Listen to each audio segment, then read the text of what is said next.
This clip is brought to you by SaveWithConrad.com.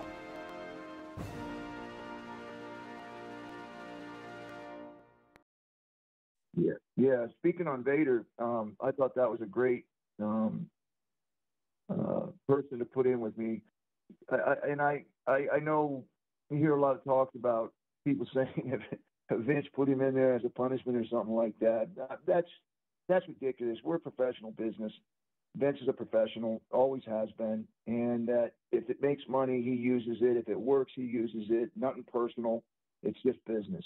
So I don't believe that for a second. I think that was just a great matchup. In fact, if you've seen the way that the match went with me and Vader, it was perfect because it really gave me an opportunity to really find a balance of being a professional fighter, submission specialist, and then coming into pro wrestling and finding that space I need to be in. And having the match with Vader, I was able to be a little bit aggressive, even though I didn't believe I was. I thought I was being easy and light. And even after the match was over, I thought the match was good. I thought because I didn't see it, so it's hard to tell how other people perceived it, but it seemed like everybody was into it. I remember we got back to the locker room, and I remember people going, "Oh my goodness, you guys kicked the crap out of one another. I mean, that was good and great." And then Bret Hart coming up said, "That was really good." And I thought to my head, I was like, "Okay, that's cool. It felt good." And then Vader coming up to me and saying, "Brother, great match. Nice job." And then hearing afterwards how people were talking about how Vader laid me out and he cold cocked me. And I'm thinking to myself, what match are they watching? I mean, like, he threw a punch at me. I rolled with the punch, which is what I normally do when you're sparring or working with somebody. You punch comes, you hits, you roll with it. And I went down to sell it. And I remember people saying, "Well, he really caught you with that one." And I just kind of chuckled. Like, I'm not going to deny it, right? I want them to believe everything they're saying, but I'm chuckling because I'm like, he never touched me. I mean, like, it was like a pillow, and not against him or anything like that. What's that? Just trying to stir up shit.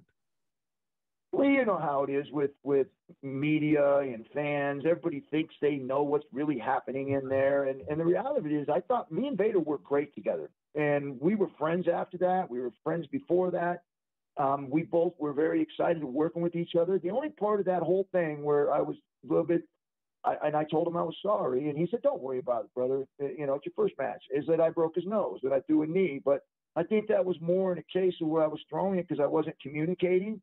And I threw a knee and he went down. And so his head went down into my knee. So it was just the impact of that. That bad time. But he never once complained about it. He never said anything bad. He came up to me. He appreciated the match. I appreciated him. And we never had anything bad to say about one another. It was a really good opportunity for me to understand. Bret came to me and said, "That was really good." He said, "But if you're going to keep working in this industry, you're going to have to learn to ease up a little bit." He said, "But it was good." He said, "But now you kind of got an understanding of where you need to be." And so I did. So it was a great first match for me because then I understood that what I needed to do, where I needed to go. Hey, it's Conrad Thompson. Thanks for checking out the podcast here on YouTube. Be sure to hit the subscribe button and the notifications bell so you get a notice anytime we upload some new content. And go save yourself some money right now. If you're in a 30-year loan or you have credit card debt, it's not a matter of if I can save you money. It's a matter of how much. Find out right now for free at SaveWithConrad.com.